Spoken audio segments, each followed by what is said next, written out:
வெற்றி பெறுவதற்கு உண்டான எளிய வழிகள் என்னென்னலாம் இருக்குதுன்றத இந்த பதிவில் நாம் பேசியிருக்கோம். உங்கள் கர்மாக்கள் அதிகரிக்கும் போது உங்களுக்கு என்னென்ன பிரச்சனைகள் ஏற்படும், உங்கள் கர்மாக்கள் குறையும் போது உங்கள் வாழ்க்கையில் என்னென்ன மாற்றங்கள் வரும், உங்கள் கர்மாவை எந்த விதத்தில் நீங்கள் தெரிஞ்சு கொள்ளலாம் அப்படின்றத பற்றி தான் இந்த பதிவில் பேசியிருக்கோம். ஸோ கடவுளோட கணக்கின்படி இங்கே நான் ஒரு கேள்வி கேட்டிருக்கேன். அதற்கு நீங்கள் சடனாக பதில் கொடுத்துட்டிங்கன்னா அதற்கு தகுதியானவர்கள் நீங்கள் தெரிஞ்சுக்கலாம்.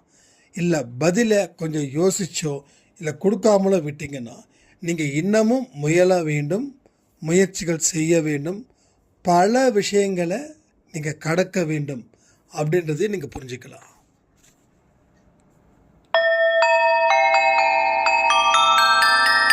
ஓம் சாயிரா சாயிரா, ஓம் சாயிரா சாயிரா, ஓம் சாயிரா சாயிரா, அன்பே சாயிரா, பேரன்பே சாயிரா, அகிலம் தளிக்க ஆத்மா விழிக்க அனுதினம் சாயிரா, எங்கள் அன்பே சாயிரா.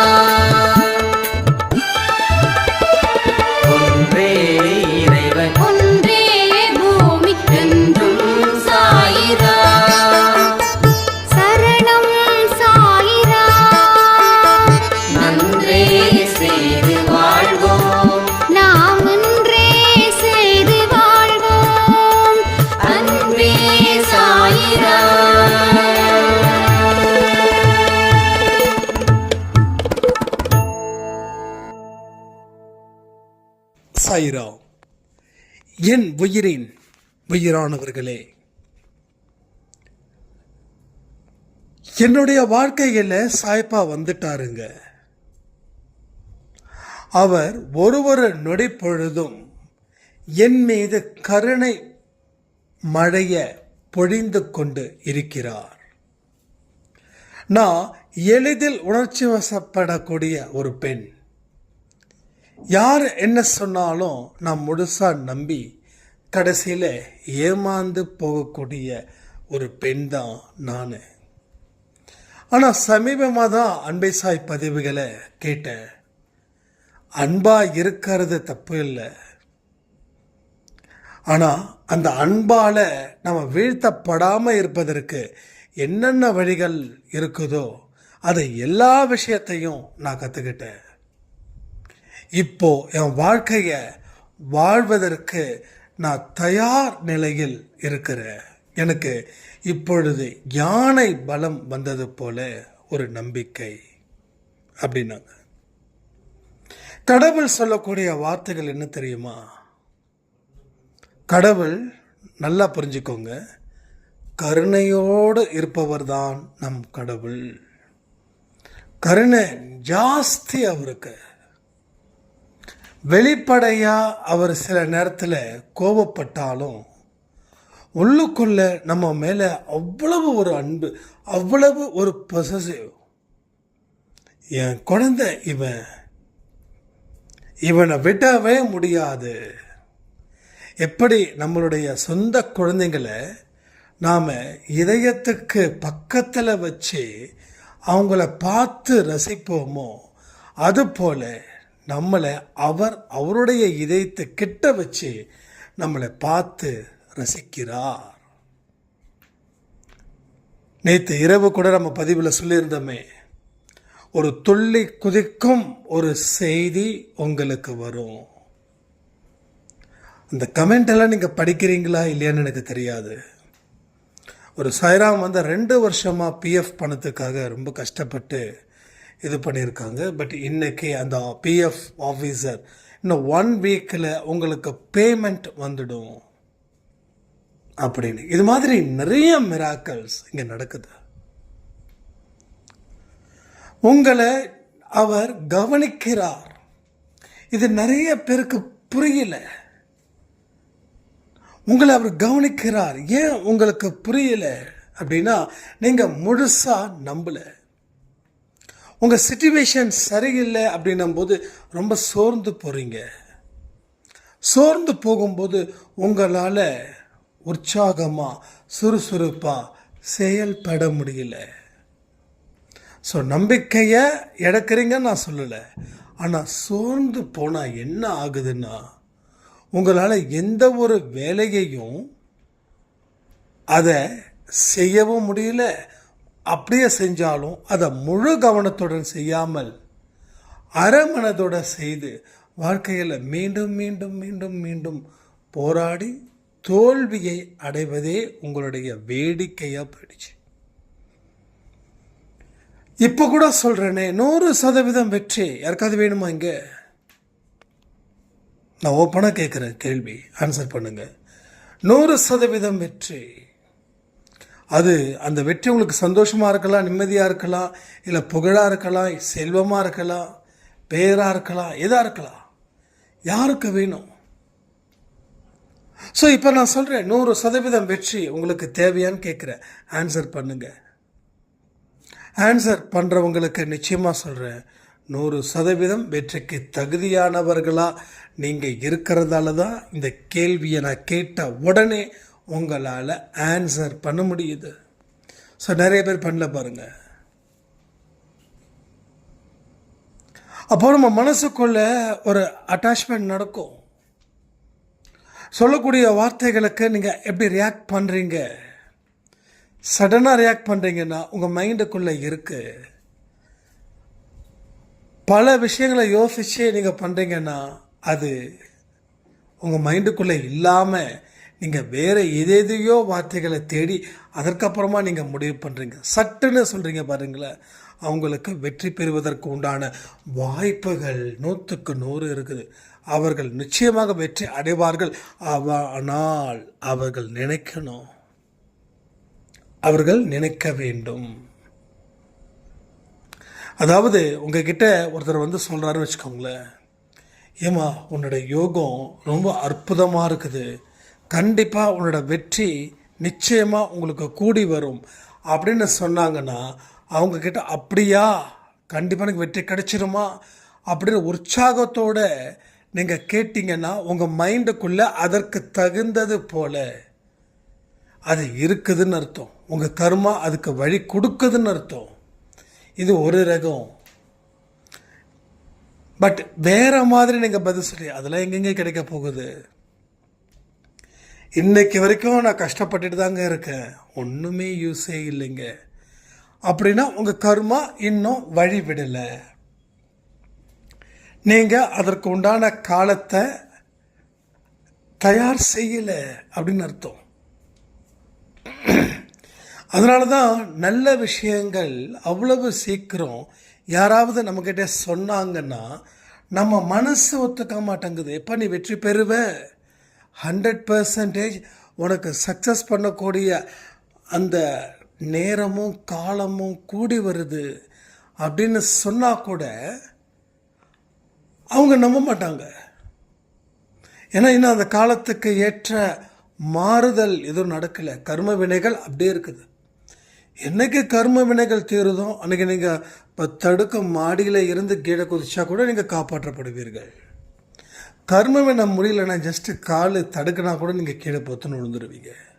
பெரிய செலவு வச்சிருக்கா. இது எதை வச்சு சொல்கிறேன்னா, ஒரு 3-4 டேஸ்க்கு முன்னாடி மண்பை சைடில் இருக்கிறவங்க ஒரு படிக்கட்டில் இன்னொரு படிக்கட்டு ஏறும்போது ஜஸ்ட் அப்படியே ஸ்லிப் ஆகிடுச்சு. என்னாச்சுன்னா அந்த மூட்டு டிஸ்லோகேட் ஆகிடுச்சு. கிட்டத்தட்ட ஹாஸ்பிட்டல் செலவு 30,000 40,000 ஒரு 3-4 நாள் பெட் ரெஸ்ட் ஏற்கனவே சொல்லியிருக்காங்க. ஸோ என்னென்னா கர்ம வினை உனக்கு என்ன தீரலை, அதனால் நடக்குது. தீர்ந்துடுச்சுன்னா நீ நல்லா தப்பிச்சிடுவ. ஒரு 100 பேர் ஒரு இடத்துல இந்த கூட இந்த ஃப்ளைட் ஆக்சிடெண்ட் தெரியும்ல உங்களுக்கு. ஒரு ஃப்ளைட்டு வந்து ஸ்ட்ரைட்டாக ஒரு ஃப்ளாட்டுக்குள்ளே போயிருக்கிறதுல எத்தனையோ பேர் இருந்துட்டாங்க. அதில் ஒருத்தர் மட்டும்தான் உயிரோடு இருந்தார். அதுதான் கர்மா தான். மீதி இருக்க 90 கிட்டத்தட்ட அத்தனை பேர் அப்படியே எரிஞ்சிட்டாங்க, தெரியும்ல. ஐ திங்க் 1 இயர்க்கு முன்னாடி இருக்கும்னு நினைக்கிறேன். I think so. அதில் ஒருத்தர் மட்டும்தான் உயிரோட இருந்தார். எவ்வளோ பெரிய ஆச்சரியம்!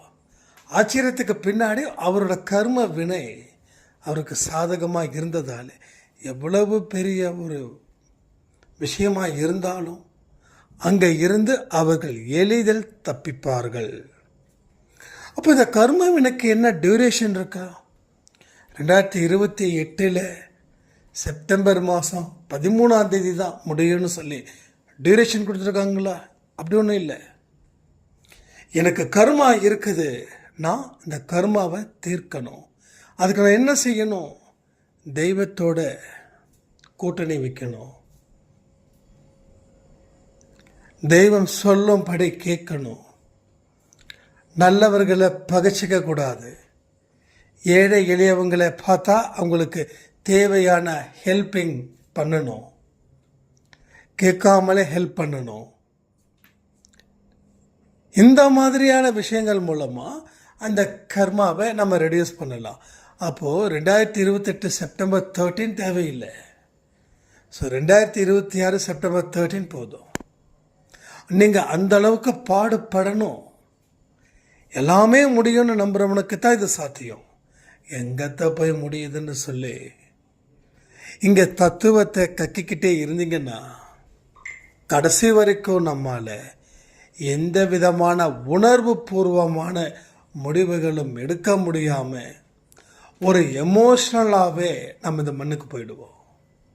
ஸோ மண்ணுக்கு போகிறதுக்கு முன்னாடி நீ இந்த மண்ணை நின்று ஆட்சி செய். ஆட்சி செய், நின்று ஆட்சி செய். ஓடி ஒளியாத, நிமிர்ந்து நெல்லு. உன் சொந்த பந்தங்கள் உன்னை பாராட்டும்படி நீ வாழ்ந்து காட்டு. எத்தனை பேர் அந்த ஏச்சுக்கள், பேச்சுக்கள், அவமானங்கள் இதை கேட்டு கேட்டு கேட்டு மனசு மறுத்து போயிடுச்சுல்ல. இனி மனசுக்கு பாராட்டும்படி, பிறர் பாராட்டும்படி வாழ்ந்து காட்டிடுங்க. கடவுள் அதற்கு தகுதியானவர். ஏன் அப்படி சொல்கிறேன்னா, நீங்கள் என்ன கேட்டாலும் அவர் கொடுப்பதற்கு அத்தனை தகுதியும் அவரிடம் உள்ளது. அந்த அடிப்படையில் தான் சொல்கிறேன். இஸ் எ பக்கா பர்சன், ரொம்ப ஸ்ட்ராங் பர்சன். அவரால் முடியாது அப்படின்ற எந்த ஒரு அத்தியாயமும் கிடையாது. ஸோ மனுஷனால் முடியாததை கடவுள் முடிச்சு வைப்பார். ரெண்டே தான். ஒன்று, உங்களால் என்னென்ன வழியில் போராட முடியுமோ போராடிடுங்க. கடவுளை துணைக்கு கூப்பிடணுன்ற அவசியம் இல்லை. இன்னொன்று என்னது, உங்களால் போராட முடியாததுக்கு கடவுள்கிட்ட பொறுப்பை ஒப்படைச்சிட்டு உங்கள் வேலைகளை நீங்கள் பாருங்கள். அவர் போராடி உங்களுக்கு வெற்றியை தேடி தருவார். ஸோ கான்செப்ட் ஒன்றே ஒன்று தான்.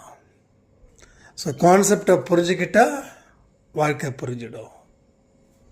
ஸோ முயற்சிகள் செய்தால் நம்ம வாழ்க்கையில் நல்ல முடிவு கிடைக்கும். முடிவு நல்லபடியாக இருக்கிற வரைக்கும் போராடணும். போராடினா போதுமா? அதுக்கு என்னென்ன விஷயங்கள் வேணும்? நேரத்தை ஒதுக்கணும், நேரத்தை பயன்படுத்தணும். உங்கள் லட்சியம் என்னவோ அந்த லட்சியத்துக்காக நீங்கள் பிறந்தீங்கன்னு நம்புங்க. அந்த லட்சியத்தை தாண்டி அந்த லட்சியத்தை சேதப்படுத்தக்கூடிய எந்த ஒரு விஷயத்தையும் மனசில் நினைக்காதீங்க.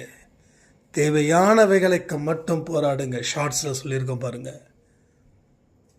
ஷார்ட்ஸில் நம்ம நிறைய சொல்லியிருக்கோம். டக்குன்னு சில வேர்ட்ஸ் வரும். அந்த சில நேரத்தில் டக்கு நம்ம ஷார்ட்ஸில் வந்து கொடுக்குறோம். ஏன் கொடுக்குறோம்? அது உங்களுக்கு ஏதோ ஒரு வகையில் அது பயன் தரும். ஸோ தேவையானதுக்கு போராடு. தேவையில்லாததுக்கு போராடுனா நேரமும் களைப்பும் தான் உனக்கு அதிகரிக்குமே தவிர, இப்போ தேவையானதுக்கு போராட முடியாத ஒரு சூழ்நிலை உனக்குள்ளே வரும். ஸோ வாழ்க்கையை பார்த்து வாழணும். ஏன்னா நம்ம போகிற பாதை கொஞ்சம் கரடு முரடான பாதை. கல் இருக்குது, முள் இருக்குது, போரா இருக்குது, ஓனா இருக்குது, பாம்பு இருக்குது. ஸோ இந்த பாதையில் கவனத்தோடு போனால் அந்த விஷ ஜந்துக்களில் இருந்து நீ தப்பிப்பாய். இல்லை எனக்கு ஒன்றும் ஆகாது அப்படின்னு சொன்னால் பாம்பு உன்னை போட்டு தள்ளும். கல் உன்னுடைய பாதத்தில் குத்தி ரத்தம் வர செய்யும். அப்போ உன்னோட கர்ம வினை இருக்கிற வரைக்கும் நீ கொஞ்சம் அடக்க ஒடுக்கமாக வாழ்ந்துடு. எவ்வளவுக்கு எவ்வளவு நல்லது செய்கிறீங்களோ அந்த அளவுக்கு செஞ்சிடுங்க. ஒரு அம்மா சொன்னாங்க, 1ஆம் தேதியிலேருந்து 10ஆம் தேதிக்குள்ளே அந்த சாப்பாடு கொடுத்தாதான் அந்த மாதம் எனக்கு பிரச்சனை இல்லாத மாதமாக இருக்குது தம்பி அப்படின்னாங்க. எஸ், கஷ்டத்தை பார்க்காம அது இஷ்டமாக நினச்சி கொடுத்துருங்க. ஒரு உதவி பண்ணுறீங்கன்னா அது சாயப்பாவோட வயிற்றுக்கு போகுதுன்னு நம்புங்க. சாயப்பா மகிழ்ச்சி அடைவார். அவரை மகிழ்ச்சி அடைவது தான் என்னுடைய நோக்கம், லட்சியமாக இருக்கும். அப்படிப்பட்ட ஒரு இடத்துக்கு வாங்க, உங்களுடைய லட்சியத்தை அவர் முடிச்சு தருவார். ஸோ நிறைய நன்மைகள் அன்பை சாயில் இன்னைக்கு கொடுத்துருக்கீங்க. ஒரு சாய்ராம் சொன்னாங்க, ஒரு வயசானவங்க ஒரு 8 பேர் அவங்களுக்கு வேஷ்டியும் ஷர்ட்டும் தாத்தாங்களுக்கு கொடுத்தோம். அதே மாதிரி இங்கே இருக்கிற பாட்டிங்களுக்கு புடவை கொடுத்தோம் அப்படின்னாங்க. ஸோ நமக்கு ஒரு ஆஃபர் வந்து கேட்டிருந்தாங்க, எங்களுக்கு டிவி வேணும் அப்படின்னு. ஸோ அதுக்கு தான் நம்ம கொடுக்க தயாராகிட்டே இருக்கிறோம். ஏன்னா அந்த டிவி வந்து போயிடுச்சு தம்பி, டிவி இருந்தால் நல்லா இருக்குமே அப்படின்னு சொன்னாங்க. ஏன்னா இப்போ வரக்கூடிய பேமெண்ட்ஸ் எல்லாமே நம்ம இந்த ஃபுட்டுக்கும் அதுக்கு இதுக்கு தான் போகுது. ஸோ அதுக்கு நம்ம தயார் பண்ணிக்கிட்டு இருக்கோம். ஸோ எப்படியா இருந்தாலும் சரி, கடவுளை நம்ம என்றைக்கு ஏமாற்ற மாட்டோம். ஏன்னா கடவுள் நம்மளை நம்பி ஒரு சில விஷயங்களை ஒப்படைக்கும் போது, அது சம்பந்தப்பட்டவர்கள் நம்மகிட்ட கேட்கும்போது அதற்கு தேவையானவைகளை நாம் தந்தே தீர வேண்டும். நீ கொடுக்கணும்னு முடிவு பண்ணிட்டா கடவுள் கொடுத்துடுவார். கொடுக்க முடியுமா அப்படின்னு சொன்னால் அது சந்தேகம், அப்படி தான் இருக்கும், அது முழுமை பெறாது. அதனால் எல்லா விஷயங்களும் எங்கள் நல்ல முறையில் நடந்து கொண்டு தான் உள்ளது. நாம் சரியான முறையில் இந்த காய் நகர்த்திட்டா போதும். செஸ் போர்டில் காய் நகர்த்துறது கரெக்டாக நகர்த்தினா ராஜாவுக்கு நம்ம வந்து செக் வச்சு வின் பண்ண முடியும். அதே போல தான் இங்கே வாழ்க்கையும். ஒரு அடியையும் சரியான முறையில் வைக்கணும். ஒரு அடியை எடுத்து வைக்கும்போது அதை யோசித்து அதில் இருக்கக்கூடிய சிரமங்கள், அதில் இருக்கக்கூடிய லாபம், அதில் இருக்கக்கூடிய நஷ்டம், ஒருவேளை இந்த அடியை எடுத்து வைக்கிறேன்னா நஷ்டம் ஜாஸ்தி, அடியை எடுத்து வச்ச நஷ்டம் குறைவுனா அந்த குறைவான நஷ்டத்தை ஏற்றுக்கிறதுல தப்பு இல்லைன்னு சொல்லி அந்த அடியை எடுத்து வைக்கணும். இல்லை, எப்படியா இருந்தாலும் நஷ்டம் வரதானே செய்யுது. சரிப்பா, நீ அங்கே நின்னா இன்னும் நஷ்டம் அதிகரிக்குமே, பரவாயில்லைங்க இருந்துட்டு போகுது அப்படின்னு சொல்கிறவங்க தான் ஜாஸ்தி. ஸோ நம்ம நஷ்டம் வருதுன்னா அந்த நஷ்டத்தை குறைக்கணும். ஐயோ நஷ்டம் வருது, லாபம் வரலையே நினச்சிங்கன்னா நஷ்டம் உங்களை முடித்து தள்ளிடும். ஸோ முதல் ஸ்டெப் என்ன பண்ணணும்? குறைப்பதற்கு வழியை பார், அதற்கப்புறமா சேர்ப்பதற்கு வழியை பார்க்கலாம். முதல் ஒரு படி, இந்த படி தான் நம்ம ஏறணும். அடுத்த 10வது படியை யோசிக்கக்கூடாது. இந்த படியை ஏறு. கீழே விழுந்தாலும் அடுத்த படிக்கட்டில் நீ டச் ஆகிடுவேன்னா, ஏறிடுவேன்னா, கீழே விழுறதை பற்றி யோசிக்காத. அடுத்த படிக்கட்டில் ஏற போகிறோமேன்ற நினச்சி சந்தோஷப்படு. நிறைய பேருக்கு துன்பம் வரக்கூடாது, கஷ்டப்படக்கூடாது, அவமானம் வரக்கூடாது. அதற்கு உண்டான வழிகள் சொல்லுங்கள். சில பேர் சொல்லுங்க, வலியே இருக்கக்கூடாது, வாழ்க்கை வலியே இருக்கக்கூடாதுன்னா ஒன்று தான் பண்ணணும், உயிரோடு வாழக்கூடாது. அப்போ நம்ம வாழ்க்கையை முடிச்சுக்கலாமா? ஸோ வாழ்க்கையை முடித்தவர்களுக்கு தான் வலின்னா என்னன்னு தெரியாது. நான் மேலோகத்தை சொல்லிட்டு இருக்கேன். ஸோ வலி இருக்குது, உனக்கு வாய்ப்பு இருக்குது, வாய்ப்பை பயன்படுத்திக்கோ. வலி சின்னதாக இருக்கும், ஆனால் உனக்கு கொடுக்கக்கூடிய வாழ்க்கையோ பெருசு, ஒரு பிரம்மாண்டம், ஒரு அதிசயமிக்க ஒரு வாழ்க்கையை நீ வாழ போகிற. அதை நினச்சி இந்த கஷ்டத்தை ஏற்றுக்கொள், இந்த கஷ்டத்தை தாண்டு. நீ கீழே விழுறதை பற்றி நினைக்காத. விழுந்தா கடவுள் பார்த்துப்பார். கடவுள் என்ன சொல்கிறாரு? நீ முயற்சி செய்தும் கீழே விழுந்த உன்னை எப்படி காப்பாற்றுவது என்று எனக்கு தெரியும்ன்றார். ஆனால் கீழே விழுந்துடுவோமே, கடவுளே காப்பாற்றுனா காப்பாற்ற மாட்டார். நீ அங்கேயே இருந்தால் உனக்கு பிரச்சனை இன்னும் ஜாஸ்தியாகும். அது உன் வாழ்க்கையில் பல இடத்துல பல சங்கடங்களை அது ஏற்படுத்தும். அதனால் அடுத்த கட்டத்துக்கு நீ முன்னேறிப்போ, உன்னோட முயற்சிகளை நீ தெளிவாக்கு. அப்போ தான் உன் வாழ்க்கையில் நீ எல்லா விஷயத்தையும் பெற முடியும். இதுதான் நம்ம தெரிஞ்சுக்க வேண்டிய மிக முக்கியமான பாடம். இந்த பாடத்தை மட்டும் நீங்கள் கற்றுக்கிட்டீங்கன்னு வச்சுக்கோங்களேன், உங்கள் வாழ்க்கையில் பல நல்ல விஷயங்கள் நடந்துக்கிட்டே இருக்கும். அப்போ கவனமும் முக்கியம் அண்டு நம்பிக்கையும் முக்கியம்.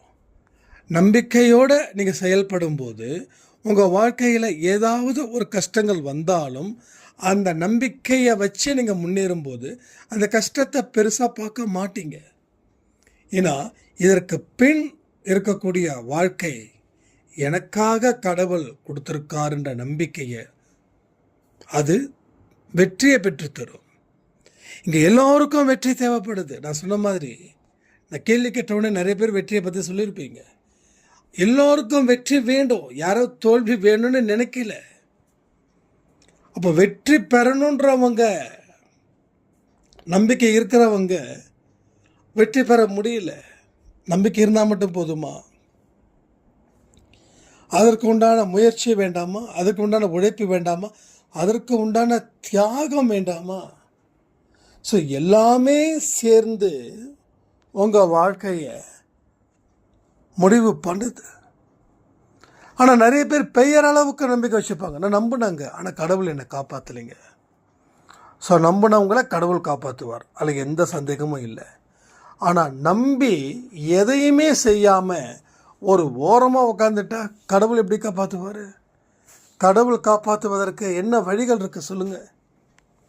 கடவுள் திரும்ப திரும்ப சொல்கிறேன், உங்கள் மூலமாக தான் கடவுள் செயல்புரிவார். உங்கள் மூலமாக நீங்கள் தான் அதனுடைய ஒட்டுமொத்த ஹீரோ. அவர் டைரக்டர், இஸ் அ டைரக்டர். இப்போ சங்கர் சார் படம் எடுக்கிறாரு, அதில் ஹீரோ நடிக்கிறாங்கன்னா சங்கர் அவர் சொல்கிறது போல ஹீரோ நடிக்கிறார்.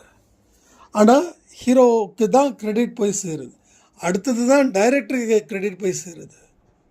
இங்கே கடவுள் என்ன பண்ணுறாரு? உங்களுடைய வெற்றியை வெளி உலகம் பார்க்கணுன்னு துடிக்கிறார். ஏன்னா நீங்கள் அவ்வளவு கஷ்டப்பட்டீங்க, அவ்வளோ ஒரு கண்ணீர் விட்டீங்க. என் வாழ்க்கை இப்படி போயிடுச்சு, அப்படி போயிடுச்சு, யாரும் என்னை மதிக்கலையே, கண்ணீர் விட்டீங்களா இல்லையா? ஒவ்வொரு இரவும் உங்களுடைய அந்த பில்லோ எவ்வளவு ஈரமாகுது, அவ்வளவும் நீங்கள் விட்ட கண்ணீர்.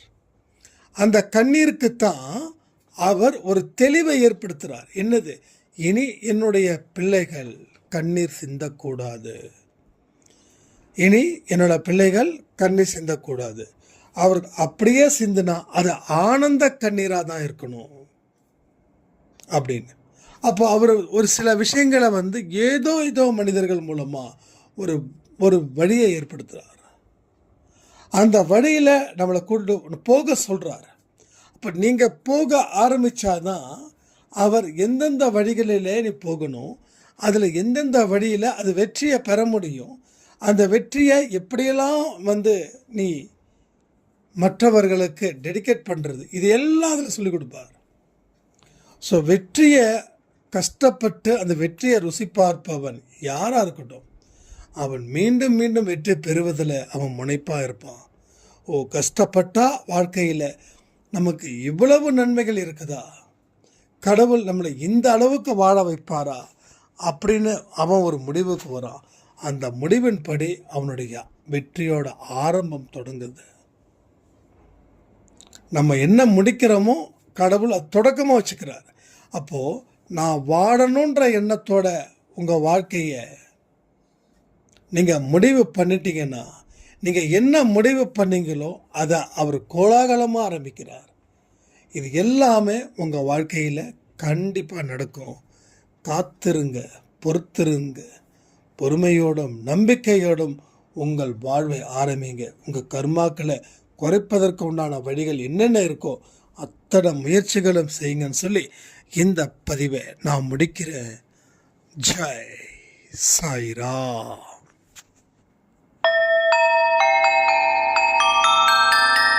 ஓம் சாயிரா சாயிரா ஓம் சாயிரா சாயிரா